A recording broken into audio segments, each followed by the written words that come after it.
Kumusta po kayo? Bago po ang lahat, first things first.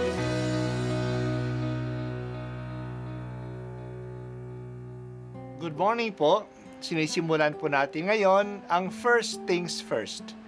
At dito po, tinatalakay natin sa unang bahagi ng umaga natin ay ang first readings na binabasa po sa banal na misa.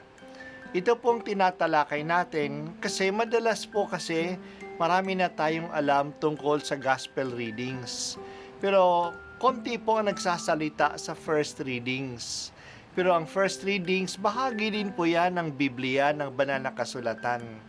Kaya susubaybayan po natin ang mga first readings, basahin po natin at kuminsan kailangan ng basahin ng 2 o 3 beses bago maintindihan kasi hindi po tayo familiar sa mga istorya at sa mga kaisipan na tinatalakay dito. Ang pagbasa mula sa unang sulat ni Apostol San Pablo kay Timoteo, pinakamamahal, narito ang isang katotohanang dapat tanggapit paniwalaan ng lahat. Si Kristo Jesus ay naparito sa sanlibutan upang iligtas ang mga makasalanan. At ako ang pinakamasama sa lahat. Ngunit kinahabagan ako ng Diyos upang sa nangyari sa akin, ipakita ni Kristo Jesus kung gaano siya katiyaga at maging halimbawa ito sa mga mananalig sa Kanya at pagkakalooban ng buhay na walang hanggan. Purihin at dakilain magpakailanman ang iisang Diyos, Haring walang hanggan, walang kamatayan at di nakikita. Amen.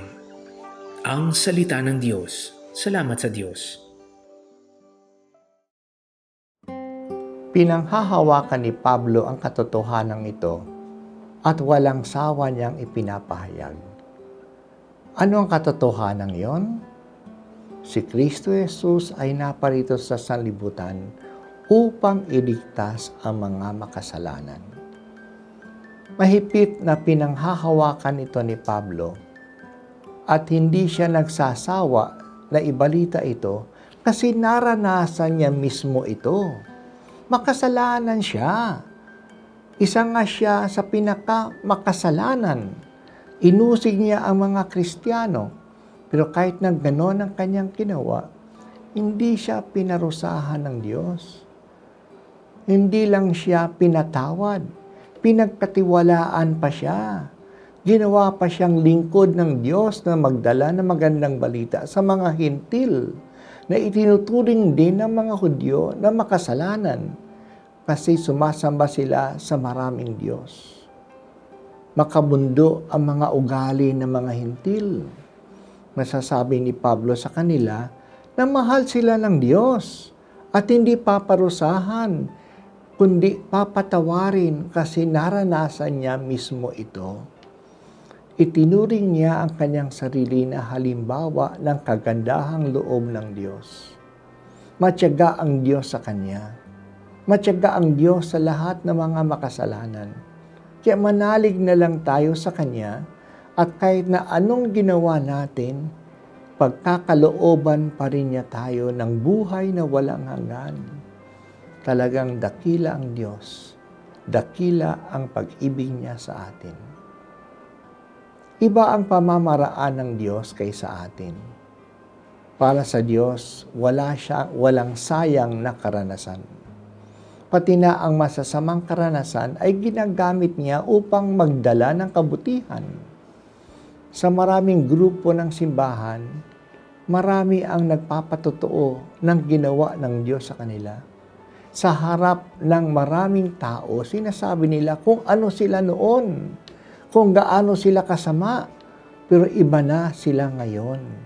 Nagbago na sila o mas abuting sabihin, binago na sila ng Diyos. Nagpapatuto sila upang magsilbi silang halimbawa sa mga nakikinig na hindi nagpapabaya ang Diyos. Pati ang kasamaan na ginawa nila noon ay naging powerful witness na ngayon na ang Diyos ay mapagmahal. Yan din ang patutuon ni Pablo. Kaya huwag tayong mawala ng pag-asa na parang hindi na tayo maaabot ng kamay ng Diyos kasi nakagawa na tayo ng masama. Ginagamit pa nga ang Diyos ng mga kasamaan. Ginagamit pa nga ng Diyos ang mga kasamaan natin noon upang lalong makilala ang kanyang kabaitan at upang maakit din ang iba na hindi mawala ng pag-asa. Walang sayang na karanasan. Purihin natin ang dakilang Diyos. Kung saan marami ang kasamaan, mas nararanasan natin ang dakilang kabutihan ng Diyos. Purihin at dakilain magpakailanman ang iisang Diyos natin.